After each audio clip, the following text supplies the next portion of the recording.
viewers, Tom O here. Today I have a vintage Moreley wah-wah pedal that I scored for $15 because it will not work on battery. It'll work on power cord, but it will not work on battery.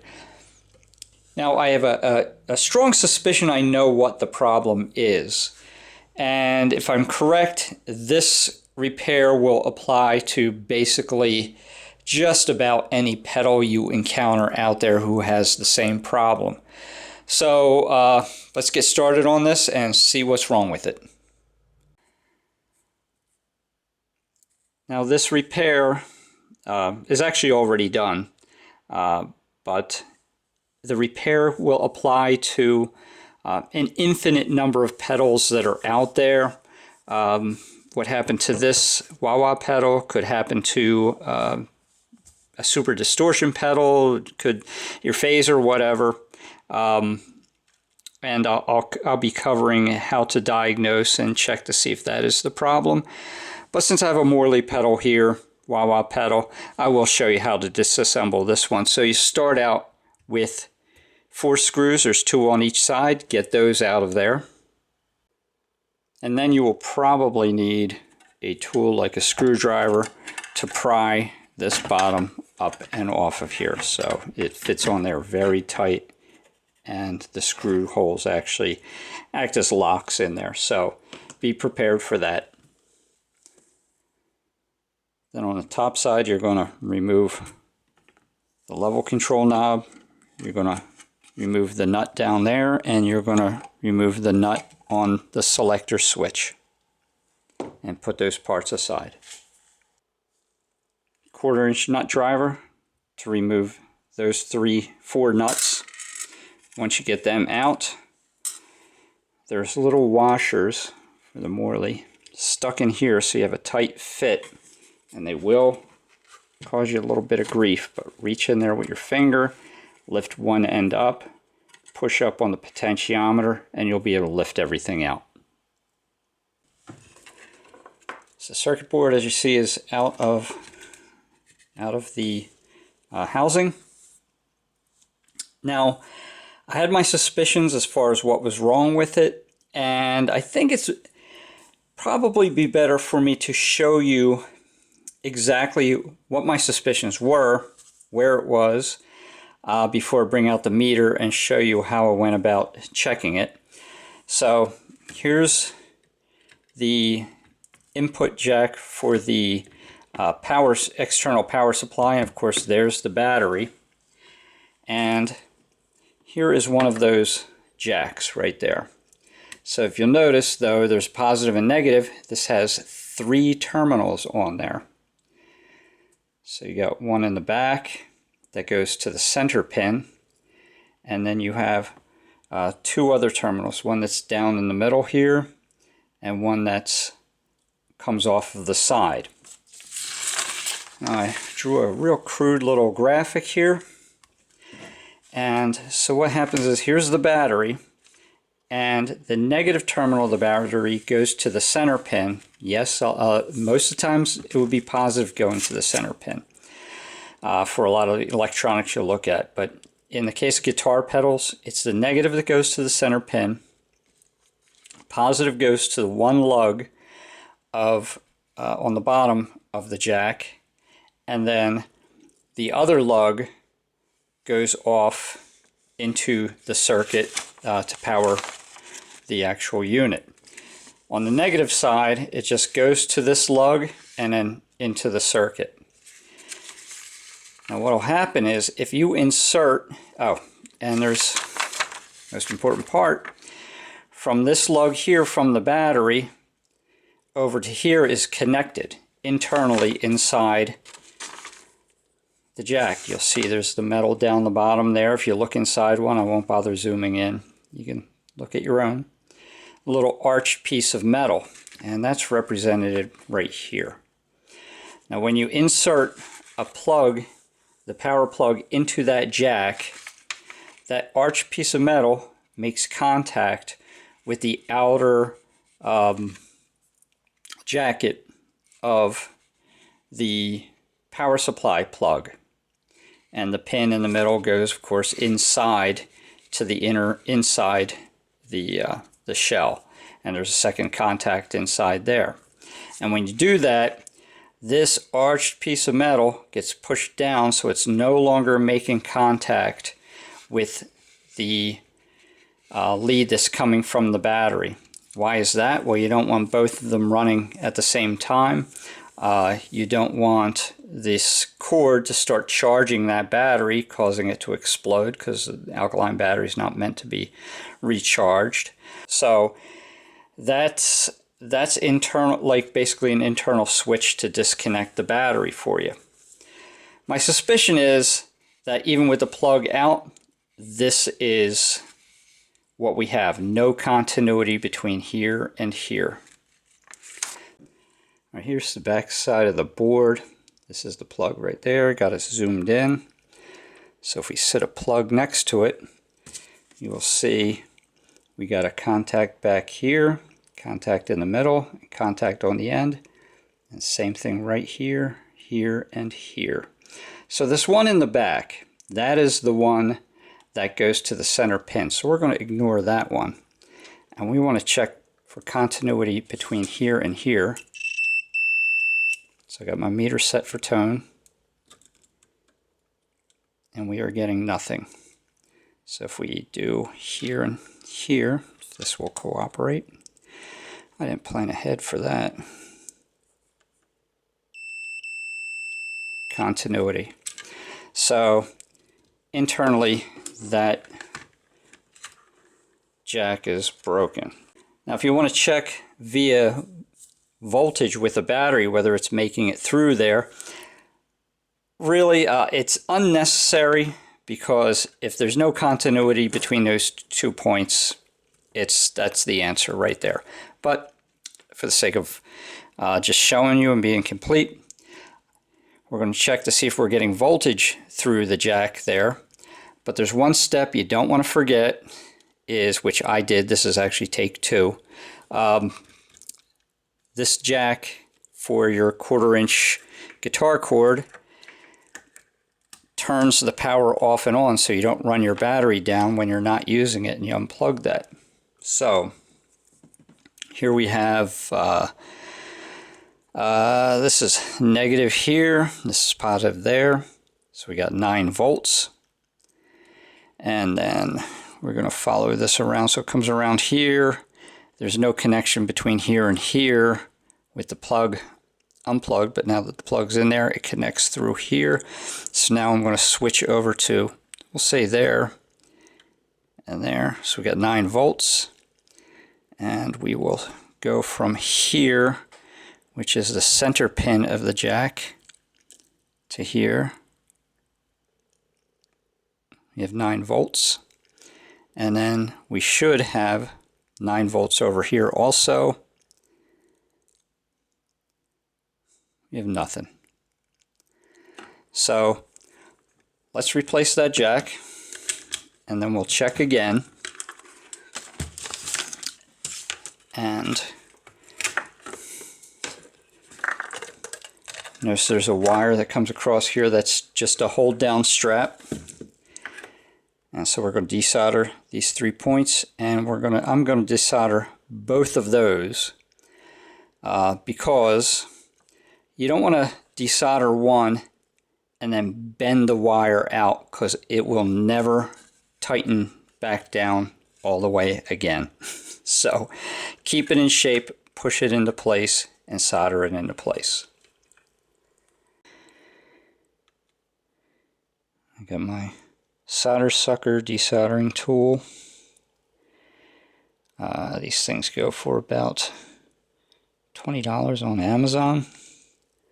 Well worth it. Desoldering gives you a little trouble. Sometimes just putting a little flux on there is all it takes to get it to heat up a little quicker, flow a little better.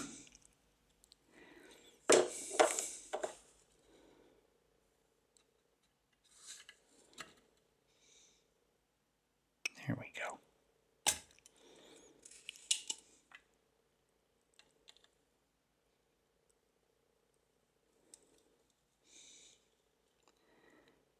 Unlike those two wires, these tabs are much thicker and won't fit into the solder sucker. So this will take a little more work.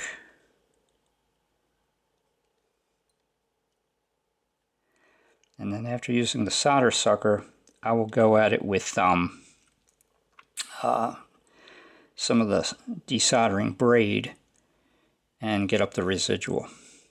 I'm going to cut away because this will be a little more difficult with these tabs, and it's going to be slower, so I will be right back. As you can see, we've cleaned up nicely. Zoom in a little bit for you guys. And we're going to put in our new jack and the size. Very important to get the right size,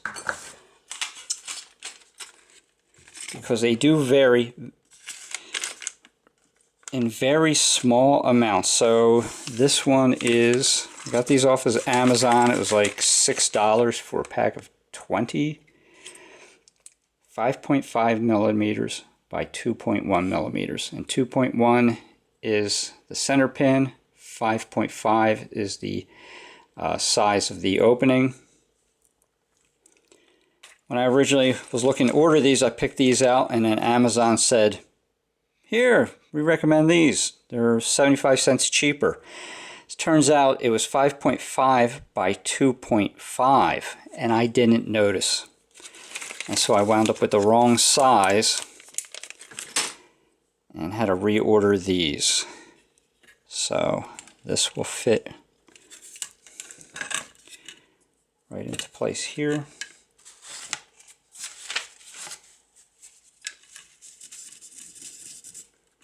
Clean off that side also.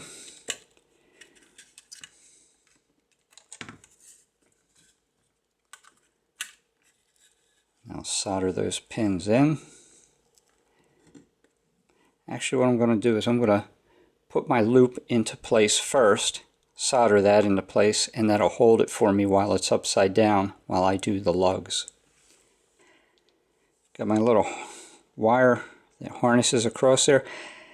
If you notice, it does have does hook up to the negative, but that is not part of the circuit. That is just a convenient place to solder those hold downs to hold the jack in place. And if you notice, if I can see it, show you on the camera, there's a certain amount of wiggle room within these slots that the jack fits onto.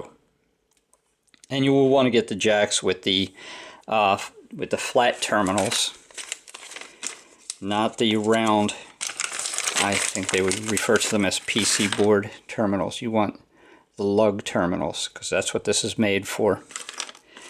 And you want it to ride backwards in towards the circuit board, just so that if it's pushed forward when you go to put it into the case, it could be difficult, or it could even be putting strain on the jack if it happens to be pressing up against the case. May not be an issue either way, but we want to make sure before we solder it in. Don't want to find out afterwards, so always put on some tube flux. Don't rely on just the rosin core solder.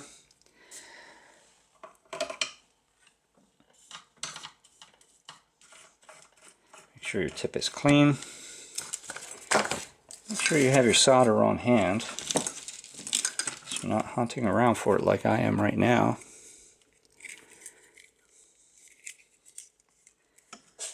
And try to work around the camera and get this soldered in.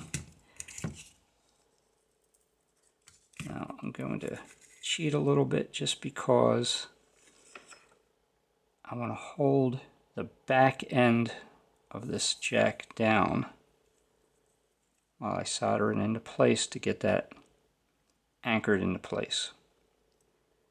And I'm going to go back and I will resolder that after the other lugs are all soldered into place.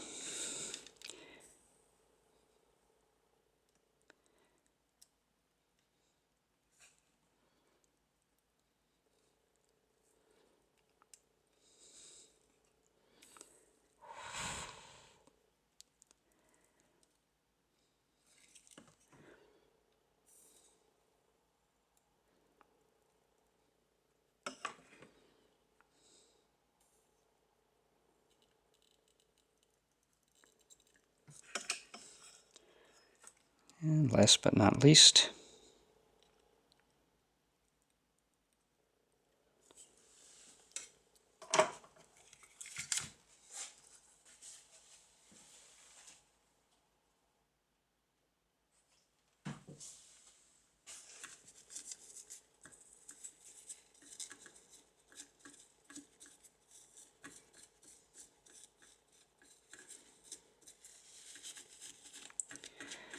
okay, we will do a quick test for voltage, and then we're going to put it back together.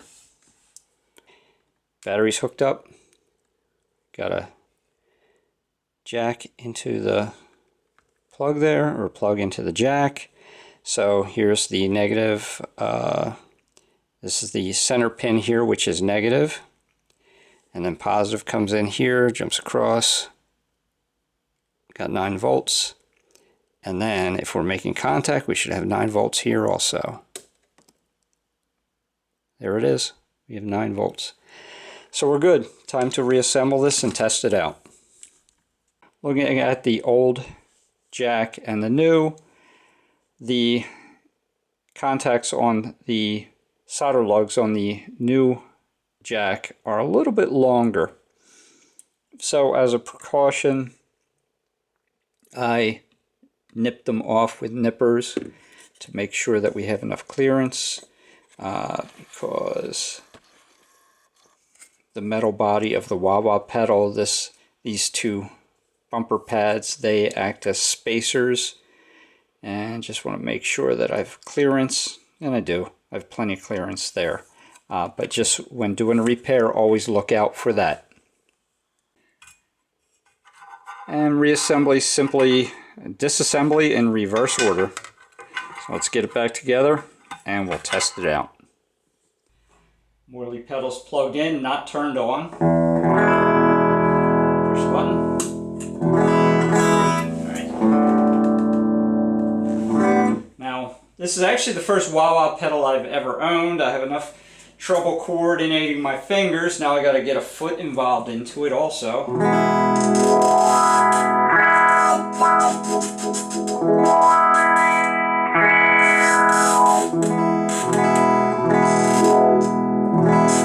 It seems to dip down into oblivion.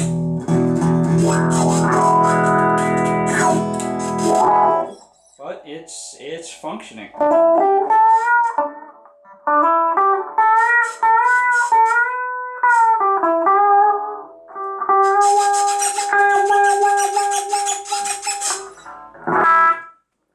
Okay, this appears to be a successful repair.